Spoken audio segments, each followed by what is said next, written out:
عام طواف اور طواف قدوم میں فرق ہے، اور وہ یہ ہے طواف قدوم کے پہلے 3 چکروں میں استواء ہے۔ استواء کا مطلب یہ ہے کہ آپ نے دایاں کندھا جو ہے اس کو آپ نے خارج رکھنا ہے، احرام کی چادر کو بغل کے نیچے سے یوں کر لیں تاکہ یہ کندھا ننگا ہو جائے پہلے 3 چکروں میں۔ اسی طرح پہلے 3 چکروں میں آپ نے رمل بھی کرنی ہے۔ رمل کا مطلب ہوتا ہے کہ دل کی چال چلنا، یعنی قدم چھوٹے چھوٹے ہوں، رفتار زیادہ ہو۔ قدم چھوٹے چھوٹے ہوں، چھوٹے چھوٹے قدم ہوں اور رفتار کو کم نہ کریں تو قدم زیادہ ہوں گے، فائدہ زیادہ ہوگا۔ تو گویا کہ طواف قدوم کے پہلے 3 چکروں میں استواء بھی ہے اور رمل بھی ہے۔ سر کے پورے بال مڈا دیں، افضل ہے، قصر کریں، چھوٹے کریں، یہ جائز ہے، لیکن سر کے کچھ حصوں سے بال کو لینا، کچھ کو چھوڑ دینا، یہ ناجائز ہے۔ یہود و نصارہ کا طرز ہے، اس سے اپنے آپ کو بچائیں۔ خواتین کو چاہیے کہ وہ اپنے بال آخر میں جا کر تھوڑی سی چوٹی خود ہی کاٹ سکتی ہے، یہ کسی محرم سے کہہ سکتی ہے، جو محرم اس کے ساتھ ہے وہ بھی کاٹ سکتا ہے، یہ تو ہو گیا عمر آپ کا۔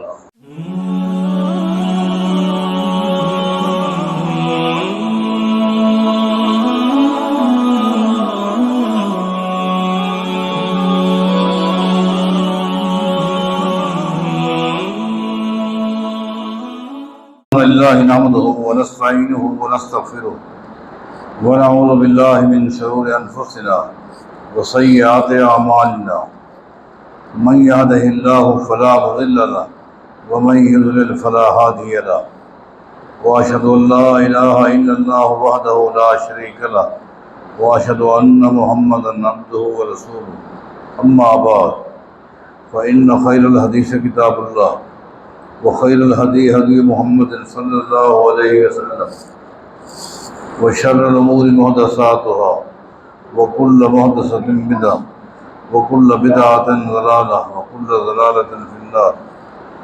أعوذ بالله من الشيطان الرجيم، بسم الله الرحمن الرحيم، ولله على الناس حج البيت من استطاع إليه سبيلا،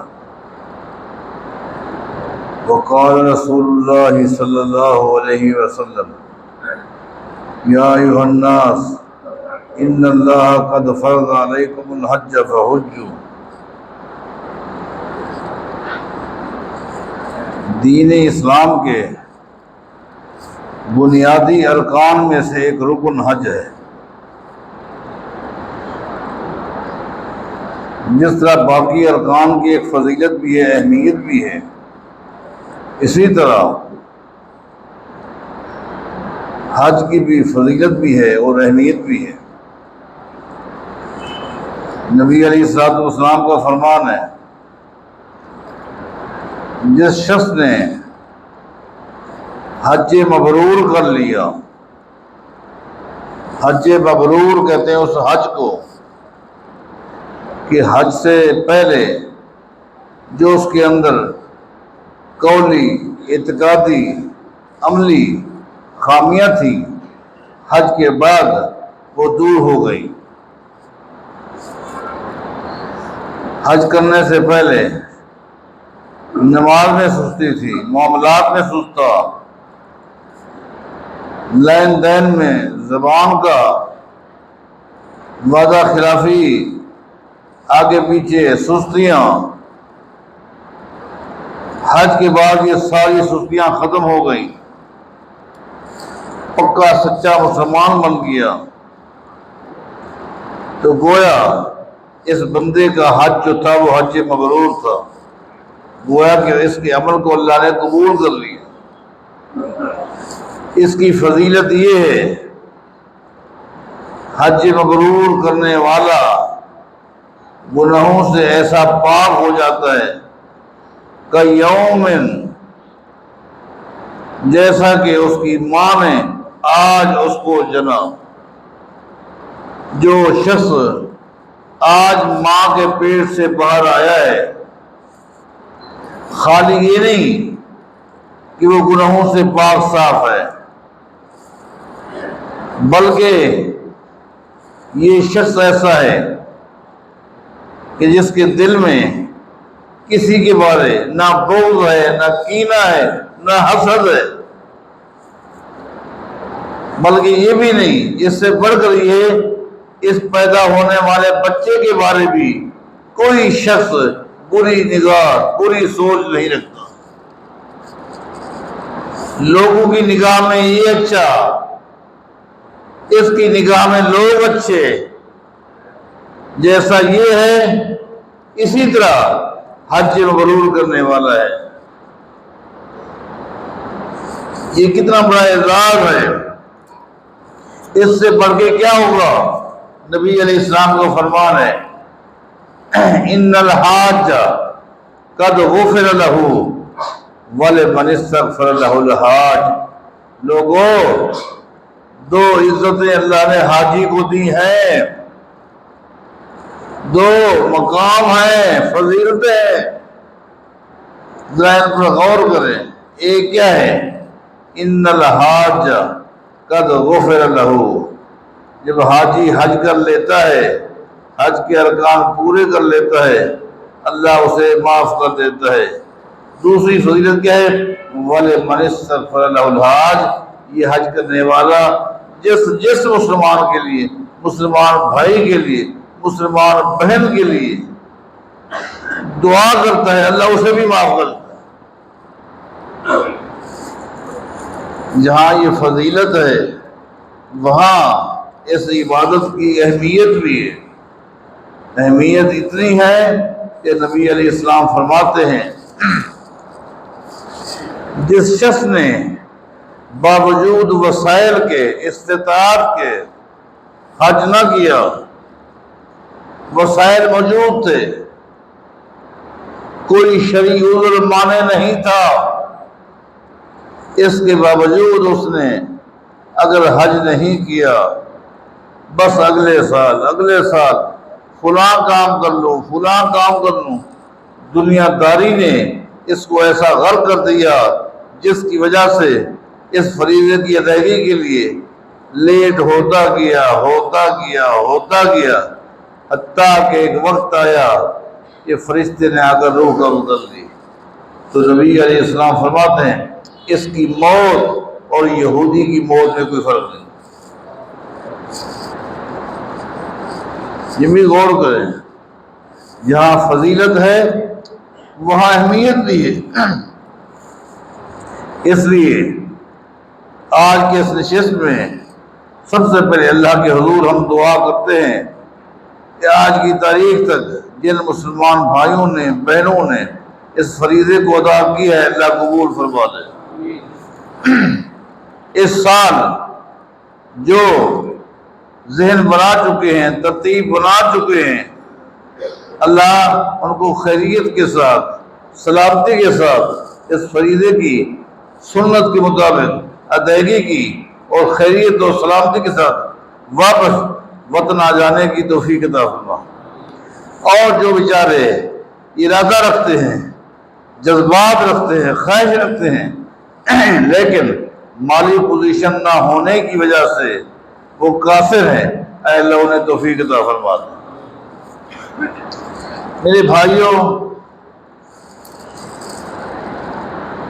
یہ ہر سال تربیتی نشست ہوتی ہے، اس کی یقیناً ایک اہمیت تو ہے جو میں سمجھتا ہوں، وہ یہ ہے، مثلا نبی علیہ الصلوۃ والسلام نے ایک شخص کو دیکھا، وہ نماز پڑھ رہا تھا اور وہ نماز سنت کے مطابق نہیں تھی۔ نماز پڑھنے کے بعد جب وہ آیا، نبی علیہ السلام کو سلام کیا، آپ نے سلام کا جواب دیا اور فرمایا ارجع فصلی فإنک لم تصلی، جا دوبارہ نماز پڑھ، تیری نماز نہیں ہوئی۔ وہ گیا، دوبارہ نماز پڑھنا اس کے لیے کوئی مشکل تو نہیں تھا، آسانی کے ساتھ اس نے دوبارہ جا کر نماز پڑھی، آیا، سلام کیا، آپ نے جواب دیا، میں ارجع فصلی فإنک لم تصلی، جا دوبارہ نماز پڑھ، یہ نماز نہیں پڑھی۔ 3 مرتبہ اس نے نماز پڑھی، آپ اس کو کہتے رہے، وہ دہراتا رہا۔ اس کے بعد نبی علیہ السلام سے عرض کی مجھے اس سے بہتر نماز پڑھنا نہیں آتی، آپ بتا دیں۔ تو جو اس کے اندر کمی تھی، جو خامی تھی، وہ خامی ایک ہی تھی، اس میں اعتدال نہیں تھا۔ صرف ایک ہی خامی تھی کہ اعتدال نہیں تھا۔ اعتدال کہتے ہیں کہ جب بندہ رکوع میں جائے تو اس کی کمر سیدھی ہونی چاہیے اور بڑے اطمینان کے ساتھ، تسلی کے ساتھ دعائیں پڑھے۔ اس کے بعد کھڑا ہو تو سیدھا کھڑا ہو، بڑے اطمینان کے ساتھ دعائیں پڑھے۔ سجدے میں جائے کمر سیدھی ہو، اطمینان کے ساتھ وہ سجدہ کرے، دعائیں پڑھے، بیٹھے۔ اس کو کہتے ہیں اطمینان، اس کو کہتے ہیں تعدیل۔ ایک ہی خامی تھی، آپ نے بتایا، اس نے اصلاح کر لی۔ اس کے لیے آسان تھا، لیکن میں سوچتا ہوں اگر ایک بندہ ساری زندگی پیسے جمع کرتا رہا حج کرنے کے لیے، بعض دوستوں کو اللہ نے توفیق دیے وہ ہر سال حج کر سکتے ہیں، بعض بیچارے مسکین حج کی ادائیگی کے لیے ایک جذبے کے ساتھ اپنی کمائی میں سے تھوڑا تھوڑا جمع کرتے کرتے بعض کو 10 سال، بعض کو 20 سال، بعض کو پوری زندگی لگ جاتی ہے، بڑھاپے میں جا کر بیچارے حج کر پاتے ہیں۔ اب سوال یہ ہے، اس قدر محنت کے بعد، پیسہ جمع کرنے کے بعد وہ بندہ حج کرنے کے لیے گیا اور حج کے بعد واپس آیا، اس نے آپ کو بتایا کہ میں نے فلاں جگہ پر یہ کیا، یہ کیا، یہ کیا، آپ سنتے رہے اور آپ کے پاس علم تھا، آپ نے کہہ دیا بھائی آپ نے سنت کے خلاف سارے کام کیے، آپ کا حج نہیں ہوا، اب بتائیں اس کی کمر ٹوٹ جائے گی کہ نہیں؟ اب وہ کہاں گئے؟ یہ نماز نہیں تھی کہ دوبارہ وہ پڑھ لیتا، یہ روزہ نہیں تھا کہ رمضان کے بعد دوبارہ وہ رکھ لیتا، یہ حج ہے۔ بعض لوگ خام خواہ کہتے ہیں آج تک روزوں کی تربیت نشست نہیں ہے، زکوٰۃ کی نہیں، اس کی تو اس کی اہمیت کی بنیادی وجہ یہی ہے، اس لیے زور دیا جاتا ہے ان مسائل کو آپ یاد رکھیں۔ اور اگر تکلفات سے ہٹ کر بہت ہی آسان لفظوں میں آپ کو میں بتاؤں کہ عمرہ کس چیز کا نام ہے، حج کس چیز کا نام ہے، تو میں سمجھتا ہوں 1 سے 2 منٹ لگے گی۔ تھوڑی تفصیل اس لیے بتا دی جاتی ہے تاکہ ایک ایک نقطہ ذہن نشین ہو جائے، ورنہ اتنا ذہن میں رکھ لیں کہ عمرے کے 4 ارکان ہیں، ختم، بس عمرے کے 4 ارکان ہیں۔ نمبر 1 میقات سے احرام، میقات سے آپ نے احرام باندھ لیا، یہ پہلا رکن ہے۔ بیت اللہ کا طواف کیا، دوسرا رکن ہے۔ صفا مروہ کی سعی کی، تیسرا رکن ہے۔ اس کے بعد آپ نے حجامت بنائی، 4 رکن ہے، عمرہ ہو گیا۔ یہ اتنا ہی عمرہ ہے۔ اور حج بھی اگر آپ غور کریں گے تو حج کے ارکان پر بھی آپ غور کریں، احرام ہے آپ نے باندھا ہے۔ نمبر 2 اہم ترین رکن یوم عرفہ، 9 ذی الحج کو زوال کے بعد سے لے کر مغرب تک عرفات کی وادی میں رہنا، یہ 2 ہو گیا۔ نمبر 3 10 ذی الحج کو رمی،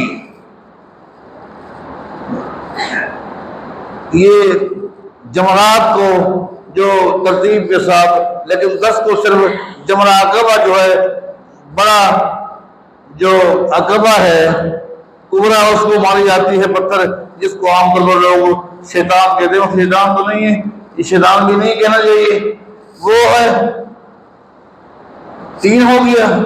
یا طواف افاضہ ہے، جس میں بیت اللہ کا طواف بھی ہے، صفا مروہ کی سعی بھی ہے، اس کے بعد حجامت ہے۔ یہ ہے حج۔ اب اس کو تھوڑا سا تفصیل میں لایا جاتا ہے، میں انتہائی اختصار کے ساتھ آپ کو ان تمام چیزوں کی وضاحت کروں گا، اس کے بعد آپ کو موقع دوں گا، کسی کے ذہن میں کوئی سوال ہے تو وہ سوال کر سکتا ہے۔ عمرے کا میں نے آپ کو بتا دیا، سب سے پہلے احرام ہے۔ احرام کہاں سے بننا ہے؟ میقات سے، شرقاً غرباً شمالاً جنوباً، جو لوگ جہاں سے آتا ہے آگے میقات آتی ہے۔ ہم پاکستان کے لوگ جب جاتے ہیں تو میقات آتی ہے، یہ جدہ سے پہلے ایک علاقہ ہے، ایک پہاڑی ہے یلملم، یہ ہماری میقات ہے۔ جب آدمی جہاز میں ہوتا ہے تو پہلے تو اس کو بتا دیتا ہے کہ بس میقات آنے والی۔ ہاں اس سے پہلے اگر آپ نے احرام کی چادریں باندھ لی ہیں، لیکن آپ کے لیے جو احرام کے قواعد ہیں، اصول ہیں، وہ لاگو نہیں ہوتے۔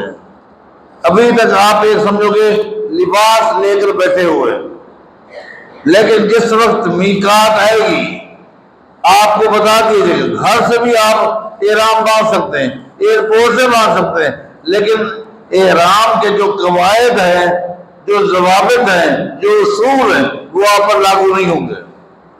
وہ ایک لباس ہے، آپ لے کر بیٹھے ہیں تاکہ اچانک پھر مشکل ہو جائے، یہ جہاز کے اندر احرام باندھنا مشکل ہو جائے، پہلے آپ نے ایک لباس کی طرح یہ چادریں اوڑھی ہوئی۔ جب میقات آئے گی تو وہاں سے آپ نے یہ جملہ کہنا ہے، لبیک عمرتن۔ لبیک کی طرح سب سے مختلف الفاظ ہیں، سب سے اسہل آسان الفاظ یہ لبیک عمرتن، اے اللہ عمرے کے لیے میں حاضر ہو رہا ہوں۔ دو الفاظ ہیں، لبیک عمرتن، یہ آپ نے کہہ دیا۔ اب آپ نے احرام جو ہے جو باندھا ہوا ہے پہلے سے، یہ ابھی آپ نے اس میں اب آپ سوچیں کچھ اصول ہیں، مثلا سر کو کھلا رکھنا ہے۔ اب سر کے اوپر کوئی کپڑا نہ جائے، لیکن اس کا مطلب نہیں ہے آپ چھتری نہیں لے سکتے، نہیں چھتری بھی لے سکتے ہیں۔ آپ جہاز میں بیٹھے ہوئے ہیں، جہاز میں جو چھتری ہے، فلائٹ میں آپ رہے وہ بھی ایک چھتری ہے، لیکن آپ بطور لباس کے سر پہ نہ ٹوپی نہ پگڑی کچھ نہیں رکھا۔ اب آپ نے دیکھنا ہے، دستانے نہیں ہونے چاہیے، آپ کا جوتا ہے اس میں ٹخنا زیر ہونا چاہیے، ایسا جوتا نہ ہو جس سے ٹخنا بند ہو جائے، ایسا نہ کریں۔ آپ کی قواعد ہے، اصول ہے، اس دوران آپ کوشش کریں آپ اپنے جسم سے کوئی بال نہ لیں، آپ ناخن وغیرہ نہ کاٹیں، حجامت نہیں منوانی، یہ اصول ہے، یہ پابندیاں ہیں۔ آپ کوشش کریں کہ لباس کے دوران سب سے زیادہ آپ اللہ تعالیٰ کی حمد و ثنا بیان، خاص طور پر جو تلبیہ کہا جاتا ہے اس میں بھی اللہ تعالیٰ کی تعریف ہے، لبیک اللہم لبیک، لبیک لا شریک لک لبیک ان الحمد والنعمت لک والملک لا شریک لک، اس میں بھی اللہ تعالیٰ کی تعریفات ہے۔ دوسری بھی اللہ تعالیٰ کی جو تعریفات ہیں، تکبیرات ہیں، تعلیلات ہیں، تحمیدات ہیں، یہ تمام تعریفات کلمات آپ کہتے ہیں۔ یہ پابندی ہے، اس کا خیال رکھنا ہے، حتیٰ کہ آپ بیت اللہ پہنچ جائیں۔ انتہائی آسان لفظوں میں بات چیزیں رہ جاتی ہیں، پھر آپ خود پوچھ لینا مجھ سے۔ اب آپ نے سب سے پہلا کام کیا کرنا ہے؟ بیت اللہ کا آپ نے طواف کرنا ہے، یہ پہلا کام ہے۔ بیت اللہ کا طواف شروع ہوتا ہے حجر اسود کے سامنے، حجر اسود کے سامنے، وہاں سرخ نا جی، سبز بتی ہے، آخر تک بتا دی جاتا ہے کہ یہ نشان ہے، اب آپ کو جہاں بھی موقع مل جائے، قریب ہے تو خوش نصیبی ہے، دور ہے تاہم اسی کی سیدھ میں، حجر اسود کی سیدھ میں اور بیت اللہ کی طرف منہ کر کے، سب سے پہلے تو یہ کہ اگر آپ کو موقع مل جائے تو آپ حجر اسود کا بوسہ لیں، نہیں لے سکتے آپ کو ہاتھ لگ سکتا ہے، ہاتھ لگائیں اور ہاتھ کو بھی بوسہ لے سکتے ہیں، آپ کے پاس کوئی فٹا وغیرہ کوئی ایسی چیز ہے جو وہاں لگا سکتے ہیں اس کو بھی آپ چوم سکتے ہیں، لیکن اگر یہ ناممکن ہو تو پھر خالی دایاں ہاتھ ایسے اشارہ کریں، پھر اس کا آپ بوسہ نہ لیں، اس لیے کہ جو چیز حجر اسود کو نہیں لگی اس کا آپ بوسہ کیسے رکھتے ہیں؟ اور آپ نے بسم اللہ اللہ اکبر کہنا ہے، خالی اشارہ کیا اور آپ نے کہا بسم اللہ اللہ اکبر، اس کے بعد اب آپ طواف شروع کر دیں۔ طواف کے 7 چکر ہے، 7 چکر کے اندر بعض لوگوں نے خام خواہ تکلفات کر کے ہر چکر کی الگ الگ دعا بنا رکھی ہے، کتابیں کھولی ہوتی ہیں، یہ پہلا چکر یہ دعا، کسی بھی چکر کی کوئی دعا نبی علیہ السلام سے نہ ثابت ہے، نہ قولاً نہ فعلاً، آپ نے امت کو اختیار دیا ہے جو چاہیں دعائیں مانگیں، سوائے ایک دعا کے، اور وہ دعا ایک خاص جگہ پر پڑھی، نبی علیہ السلام نے پڑھی بھی ہے اور امت کو بھی حکم دیا ہے، اور وہ یہ ہے کہ جس وقت آپ رکن یمانی کا ہاتھ لگانا سنت ہے، صرف دایاں ہاتھ لگانا سنت ہے، لیکن ہاتھ لگانے کے بعد بھی اس کو آپ کیوں نہیں سکتے، حجر اسود تک آتے ہوئے یہ 2-3 قدم ہیں، یہ درمیان کا حصہ ہے، یہاں ایک فضیلت بھی ہے، یہاں کی دعا کی بھی ایک فضیلت ہے، اور نبی علیہ السلام کا فرمان ہے ہمہ وقت یہاں پر فرشتوں کی ایک بہت بڑی تعداد، ایک حدیث میں 70,000 کا لفظ آتا ہے کہ ہمہ وقت اس جگہ پر 70,000 فرشتے کھڑے ہوتے ہیں، یہاں سے گزرتا ہوا جو شخص جو بھی دعا مانگتا ہے وہ فرشتے آمین کہتے رہتے ہیں۔ تو سید عائشہ رضی اللہ عنہ نے پوچھا تھا اے اللہ کے رسول صلی اللہ علیہ وسلم، اگر میں اس جگہ سے گزروں، جگہ تو بڑی مختصر ہے، رش کی وجہ سے وقت لگ جانا ہر چیز ہے، لیکن رش نہ ہو تو جگہ تو مختصر ہے، اگر میں یہاں سے گزروں تو کون سی دعا پڑھوں؟ نبی علیہ السلام نے فرمایا تھا میں آپ کو وہ دعا نہ بتاؤں جو یہاں میں خود پڑھتا ہوں، وہ کیا ہے؟ ربنا آتنا فی الدنیا حسنہ وفی الآخرۃ حسنہ وقنا عذاب النار، بڑی آسان دعا ہے۔ اسی طرح آپ ذہن نشین کر لیں، ہر چکر کی ابتدا حجر اسود سے اور ہر چکر کا انتہا وہ بھی حجر اسود سے ابتدا کرنی ہے ہر چکر میں۔ اسی طرح جو طریقہ کار میں نے آپ کو بتا دیے، چوم سکتے ہیں، ہاتھ لگا سکتے ہیں، اشارہ جو بھی شکل ہے اللہ اکبر کہہ کر، یہ 7 چکر ہیں، اور ان تمام چکروں کے اندر جو دعا بھی آپ پڑھ سکتے ہیں پڑھیں۔ ہاں البتہ یہ چونکہ آپ عمرہ کر رہے ہیں، آپ کا یہ طواف اس کو طواف قدوم، عام طواف اور طواف قدوم میں فرق ہے، اور وہ یہ ہے طواف قدوم کے پہلے 3 چکروں میں استواء ہے۔ استواء کا مطلب یہ ہے کہ آپ نے دایاں کندھا جو ہے اس کو آپ نے خارج رکھنا ہے، احرام کی چادر کو بغل کے نیچے سے یوں کر لیں تاکہ یہ کندھا ننگا ہو جائے پہلے 3 چکروں میں۔ اسی طرح پہلے 3 چکروں میں آپ نے رمل بھی کرنی ہے۔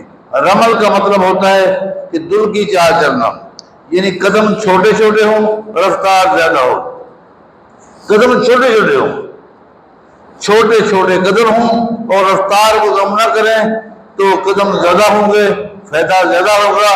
تو گویا کہ طواف قدوم کے پہلے 3 چکروں میں استواء بھی ہے اور رمل بھی ہے۔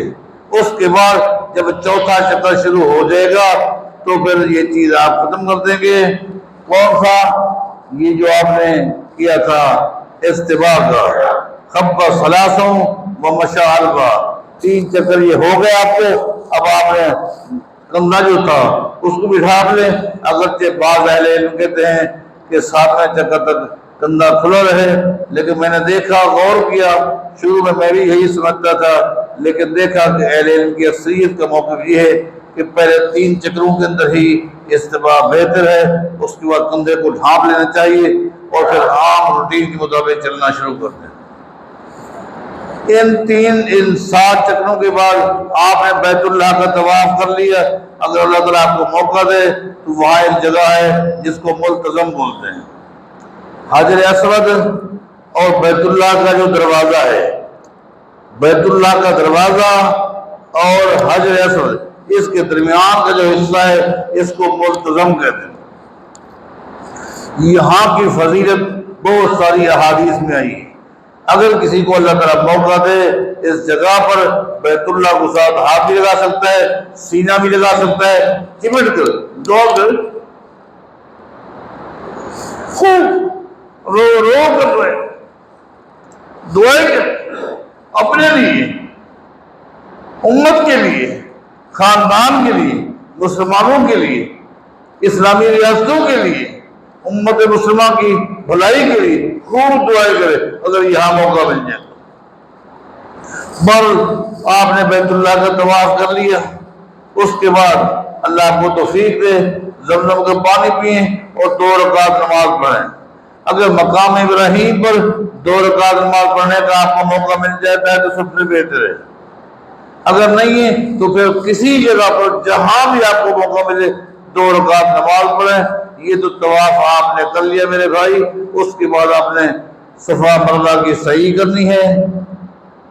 صفا مروہ کی سعی کے لیے آپ نے سب سے پہلے صفا پہاڑی کی طرف جانا ہے اور یہ الفاظ پڑھتے ہوئے ان الصفا والمروہ من شعائر اللہ۔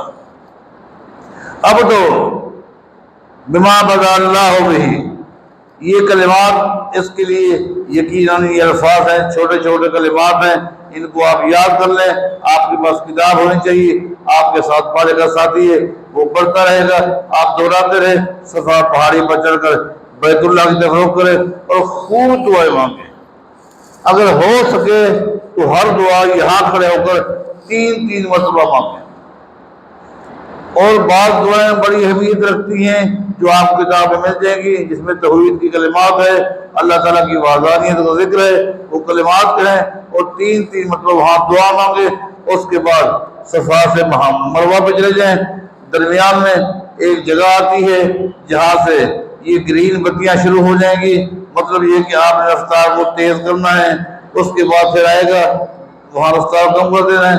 لیکن ایک بات بتا دوں آپ کو، چاہے بیت اللہ کا طواف ہو یا صفا مروہ کی سعی ہو، یہ جو رمل ہے، صحیح ہے، دل کی چال چلنا، یہ سارے احکام صرف مردوں کے لیے، خواتین کے لیے نہیں۔ اگر کوئی شخص اکیلا ہے اس پر عمل کرے، اگر اس کے ساتھ خواتین ہیں تو خواتین کا لحاظ رکھتے ہوئے وہ بھی دل کی چال نہ چلے، آہستہ آہستہ چلے۔ جمہور اہل علم کا یہی موقع ہے، کیونکہ دین اسلام نے خواتین کو بھی ایک مقام دیا ہے، اس کا ہر موڑ پر لحاظ رکھا ہے۔ اگر اس کے ساتھ اس کی بہن ہے، بیٹی ہے، ماں ہے، بیوی ہے اور وہ دل کی چال نہیں چلے گی، لہذا اس کی خاطر اس کو آپ نہ چھوڑیں، آپ بھی دل کی چال چھوڑ دیں، ایسا ایسا چلتے رہیں۔ مروہ پر جب پہنچے گے آپ کا ایک چکر وہی پورا ہو گیا، پھر مروہ پہ بھی کھڑے ہو کر وہی کام کریں جو آپ نے صفا پہ کیا۔ اس طریقے سے یہ 7 چکر ہیں، صفا سے پہلے اور مروہ پہ 7واں چکر، آپ نے وہی سے معاملہ ختم کر دینا ہے۔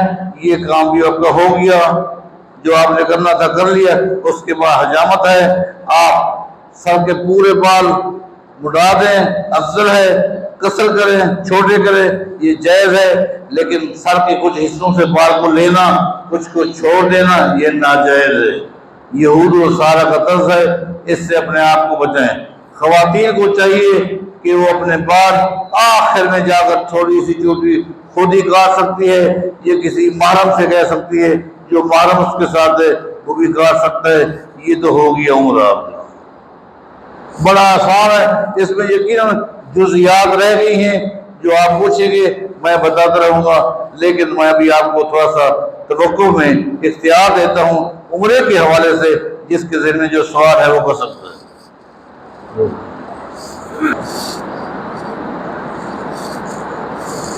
کاٹ لیے تھے، اب وہ آیا، اب چوتھے سے وہ شروع کرے گا۔